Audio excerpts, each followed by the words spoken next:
Well, it was just a fantastic piece of music to work with. Really leapt out like, oh well, yeah, we can do something with that, and you just such a lovely song. So it was a real pleasure. It didn't take us long to pick the tune, I don't think. It was always, it really leapt out as one that would suit us, I think. Well, just to know the structure, we just started scraping and blowing along to the tune, and until we kind of felt like we knew where it was going, and then we knew we wanted to leave the rhythm behind a little bit, because we were feeling another kind of rhythm to come in there, so hence we sort of stripped it back quite a bit. And just played. I think you went first mostly, didn't you? And lay down, and I chose all the wrong bits apparently. The versions that have ended up in our recording aren't necessarily the samples of my playing that I would have chosen, but anyway, I let that go because it's easier to. But yeah, I think I just think in chords, so just kind of working out the structure of this, like the basic structure of the song, and then and so you kind of pinpoint it, don't you? It's like, okay, I understand how it moves and where it goes, and not wanting to lose the sort of that essence of the beauty of the song and your lovely vocals. And then it just kind of, it happens really organically with us. I don't write music or read music at all. Mikey does a lot, but so I'm not someone that's going to start kind of writing things down in Sibelius but we both do like that. A lot of improv kind of stuff. That's more where we come from, is taking a tune that we've learned and then giving it the rhythm it needs, giving it the flavor it needs. It's a live thing, isn't it? Having a noodle, really. Once I've kind of understand where the shape of the tune, then we just started improvising around it and finding little riffs came out in our playing. And Mikey was great at just always having the tape running sort of thing, so you capture nice little ideas and then just working from there, really. So very organic, very kind of in the moment, and then just refining down a little bit. And then, to be honest, I mean, I just laid down some noodles, and then really it was you and your brother who did the hard work of actually shaping it into something. I've got to say, throughout the years that I've been working in music, I'm a bit of a novice when it comes to actually engineering and putting down stuff. It's a bit of a new task for me, so it was good fun, but it was a slightly immersive project. And lots of help from my brother who mastered it for me, and kind of listened out and went, what the hell is happening there? You're trying to affect it, are you? That kind of thing, but good learning curve, I think, and really nice for us to do something completely different and to sort of use our instruments in a really different way for a completely different effect. And we're quite often thinking folk music can be very freeing because of the simple structures, so it means you can improvise or the way we play and approach tunes is definitely to improvise around them, but the structure itself, because you're often playing for dance or you're playing within a certain form, like there's this kind of, it can feel a bit confining sometimes. And it was really nice just to think, wow, it's not a dance tune, it's not a traditional piece of music, it's not a tune that somebody's written for a purpose, it's just this beautiful melody and song that we could sort of take anywhere. So it kind of almost felt to me like playing a new instrument almost. I sort of thought about the accordion in a slightly different way, which is really nice.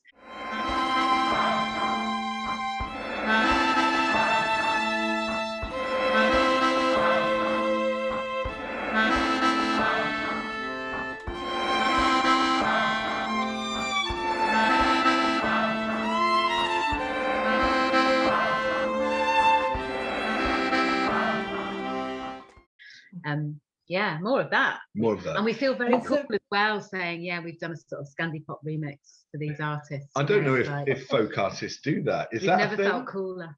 No, there's not. Oh no, people do remix. But not enough, I think. And it's it's just really nice to sort of think and for us to play together in a different way as well, like our musical relationship. Yes, it got us going again. After a bit of a malaise through lockdown.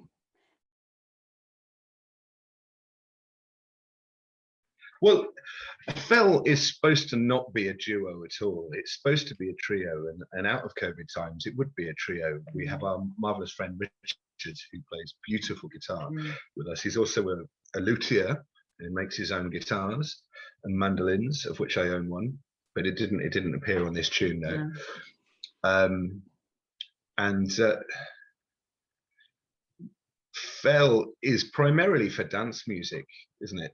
It's that's it been its tool to be used at dance, but in a European dance music sense. So the kind of scene that we often play in is dances from across Europe that kind of appear in lots of different countries that typically might be found in Brittany or France, but also in Sweden or in Germany, or the same kind of themes. So basically couple dancing or group dancing that isn't called like a ceilidh in this country, but where people know what they're doing, and the kind of gigs that we like to play are where people are quite inventive, I suppose, and kind of a sense of moving the tradition on. So it's not kind of too strict. It's just creative, the creative back and forth between the dancers and the musicians. Well, there's a strict element, and then there's a sort of toleration of the banan, isn't there? The kind of free movement. Yeah, you can't say a toleration of the banan and expect them to know what you're talking about. There's always at least one person who's just doing their own thing, who we call the banana or la banane in France. Yeah, there's someone who is just feeling their own path. Their own vibe.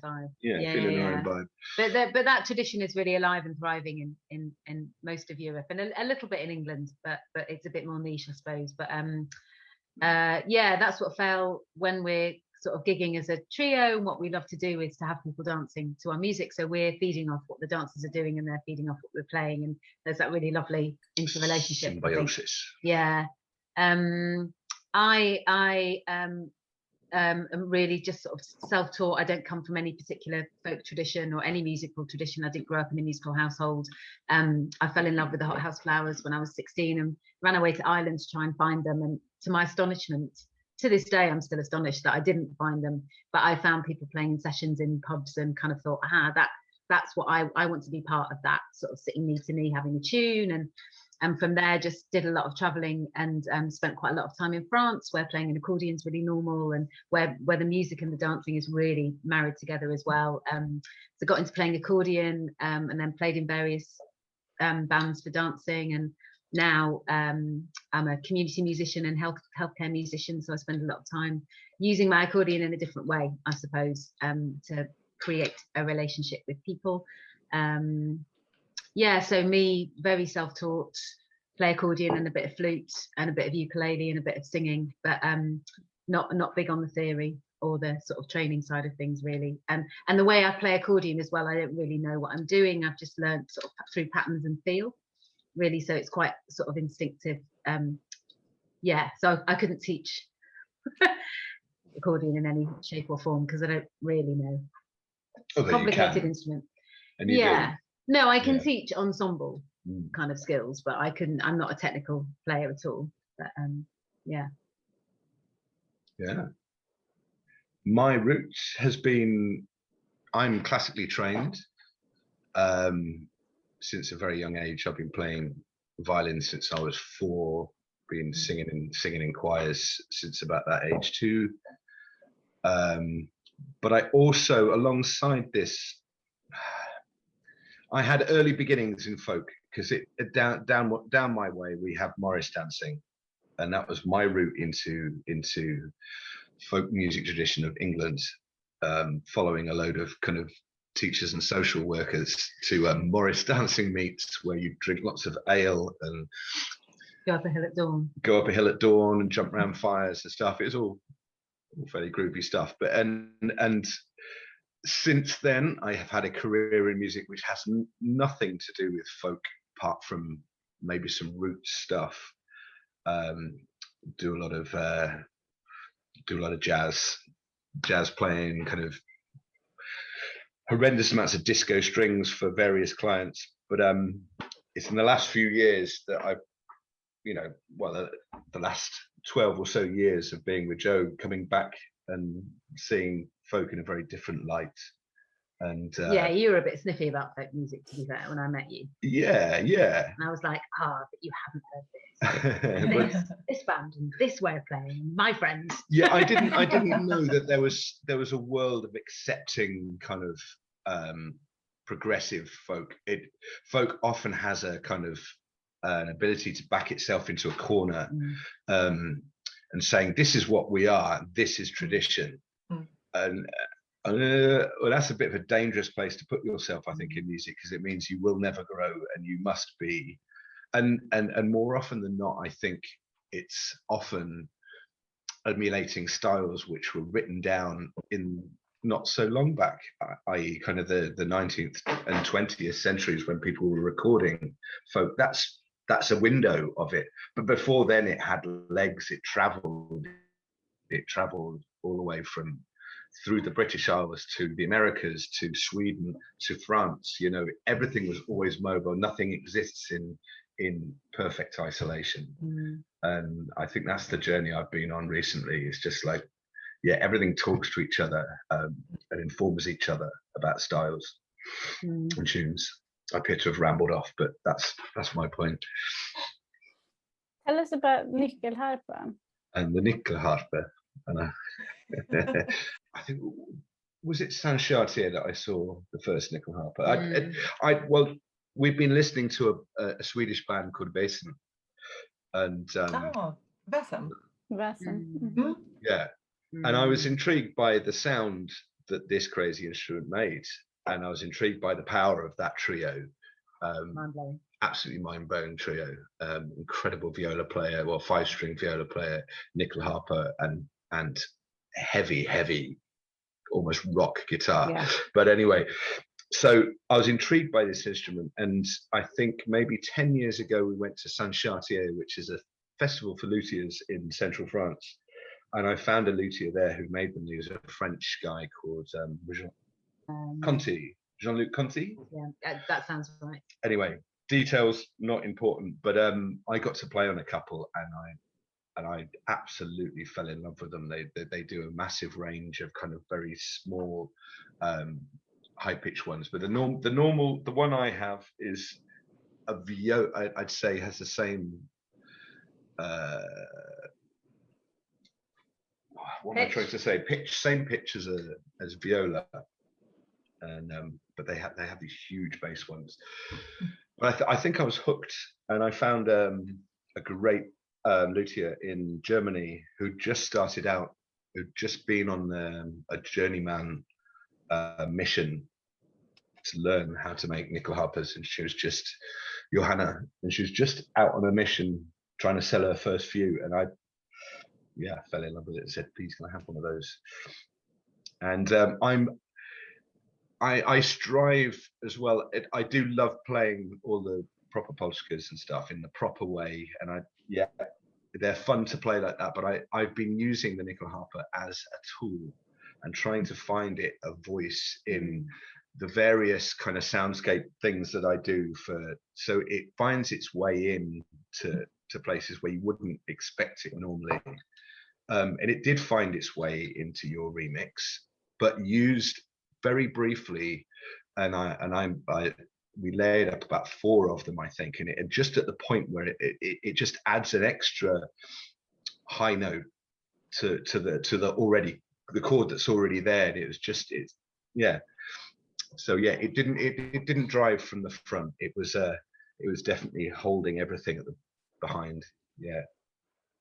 And then the other thing I was thinking about in terms of perhaps a bit more unusual sounds of Lighthouse is the rhythm. I mean, the beat, or what we call it, what is driving the heartbeat, almost. Mm-hmm.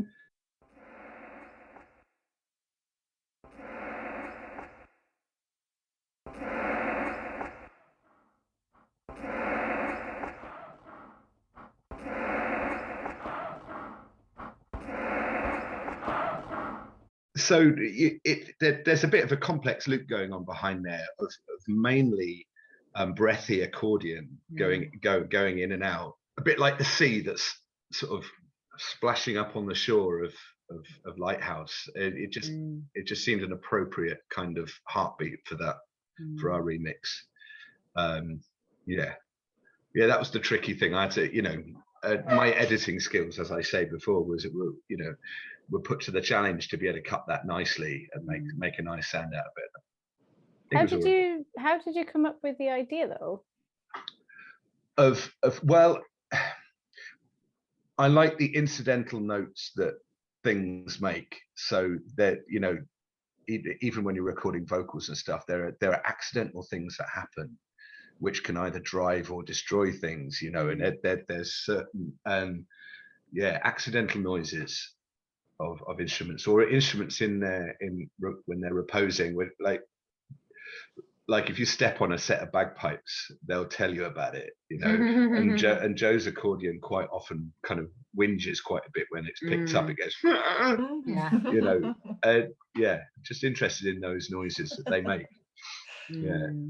And it's so much the kind of, you know, accordions are really noisy instruments to play because you get the clack of the keys. You know, you can always hear the buttons. And I have a very creaky leather hand strap as well, and on most of the time when I'm playing, if I'm mic'd up, I can hear the creaking of the leather strap and the clacking of the keys. And then because it's I mean, I call it an accordion. In England we call them melodeons, so it's basically like 3 mouth organs stuck together, and like a mouth organ, you suck and blow and different notes come out. It's the same with that style of melodeon. So I can change the note by changing the direction of the bellows. So you have an air button which you have to use a lot, because some patterns that I'm playing are all on the pull. So I'm pulling and pulling and pulling and pulling, and then you use an air button to go. So you can play that scale or that riff or whatever it is that you're playing. But you use it, don't you? It's an accent. Yeah. But I think I've just over the years learned to just really accept and like that extra percussive, you know, rather than like, oh no, I can hear my buttons, or I can hear the strap creaking, or I can, you know, you get all this breath. It's like, well, it's how the instrument sounds. It's what makes it animate, really. So it was just a nice opportunity to, you know, at first we were just going to put in some long breaths, and then Mikey just sort of cut it. And then we sort of played a few different rhythms just with the breath, and then I think you did some magic behind the scenes to kind of cut that up and make it even more rhythmical. Magic and accident as well. So that's what I mean. It's kind of a nice opportunity to think differently about the instruments we were playing, because we were working on something different, you know. It was very inspiring, wasn't it? We had a bit of space to play around. I quite like that. It's also good when I'm just breathing with the accordion, because I haven't got to think about notes. It's just this sound that's being made, and it feels very, I'm sure everyone who plays an instrument for as long as, you know, I have that particular accordion, you put so much into it, it feels like a living being, you know. So it's kind of nice just to feel it breathing, and you put so much into it, it does become like an animate object, really. I can feel it sulking when I don't play it enough. And bow scrape. This kind of, well, I guess we began talking about it a little bit, but it's not something that you've done with Fell Duo before, like doing other versions of, kind of moving outside or across genres? No, I mean, not as Fell, and not in this sense of like really thinking about it's a remix, you know, and the kind of the license we can have with that, and also having a finished goal at the end that's going to be a recorded project, rather than just, we can evolve this over time, which is, I suppose, naturally how we work with tunes and music that we've written and music that other people have written, and tunes that we like, is just naturally by playing them over time, you kind of find your groove with it and how it sounds for the instrument you're playing and the instruments you're playing with. We've both done loads of different projects with different bands, kind of, you know, accompanying singers or being part of bands doing different stuff in vaguely different genres, I suppose. I mean, you more than me, kind of jazz and classical and experimental and that kind of stuff. Absolutely. But but again, this was very different, because almost that it was an entity that we are as Fell. We almost went, okay, how would Fell play a tune like this if they were to do it? And I think we jammed it at the beginning in that respect. So it was a very different sort of line of attack, really. Just cause, well, it's different as well because we've never played with you. Yeah. No. Like that's the only experience I've got of like, we've taken your vocal lines and done something with them, but we never. I think everything I've ever worked on has been so organic and in the room and in the moment, and you know, and then it might tail off into a recording, or it might become a performance, or it might not. But yeah, that was definitely different. Kind of, this is the first time we've met Tita, you know. So we've kind of played around with your, you know, that lovely song. So that gives it. It was very focused, and actually we got something done. I mean, you spent more time on it than me with Ben mastering it, but it was nice. Like, we're going to get this done, you know, and actually to have a beginning and an ending. Deadlines are good. Procrastinate endlessly, you know.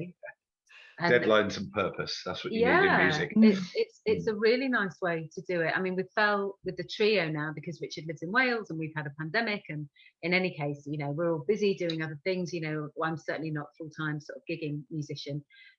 Things take a long time to evolve, a long time, and it was really nice to have, like, it's like this thing that we're going to create, you know, and we want to make it and finish it.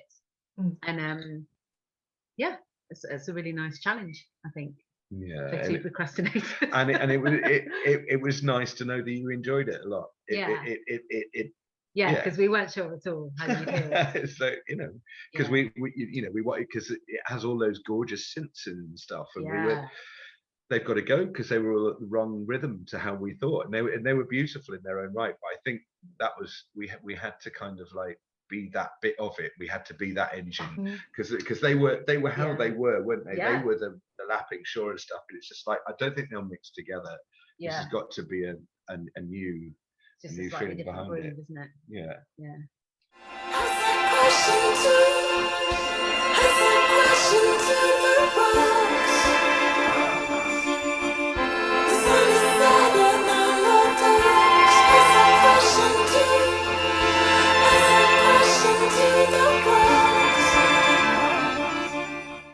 I'm curious to know, actually, when you start, if you can remember, when you started, like, because obviously I sent you the stems, and was it like, did you put everything together and listen through like the whole thing? Maybe I gave you the original actually as well. I can't remember. I definitely heard the original. You heard the original.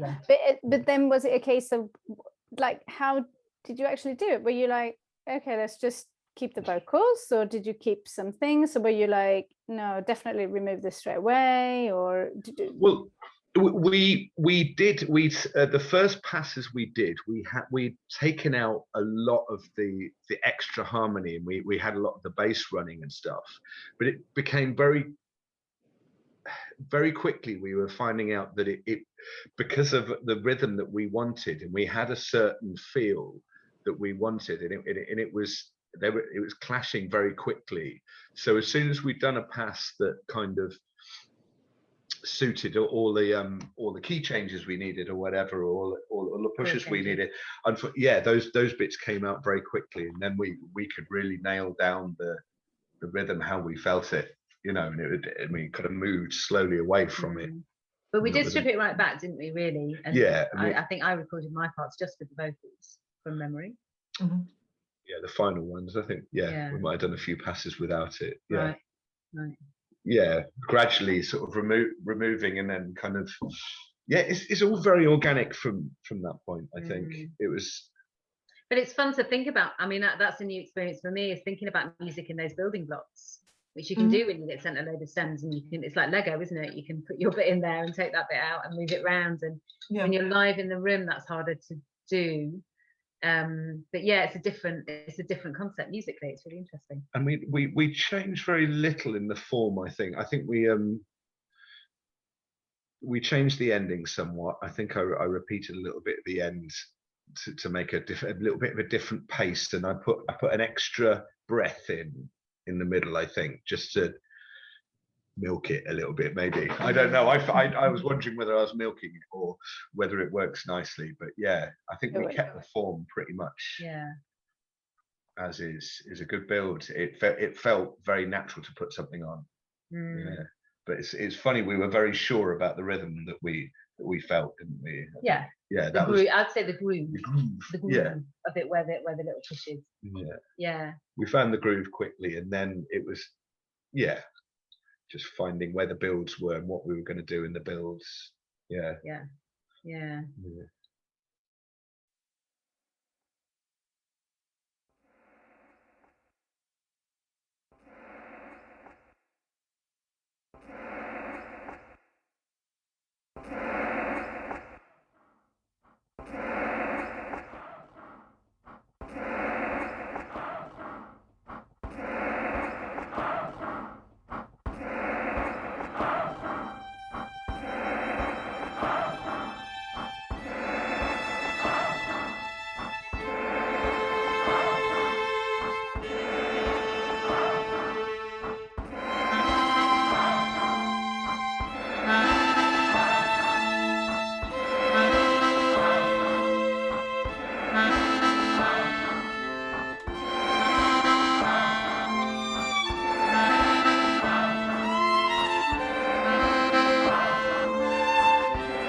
that I cannot hear is call.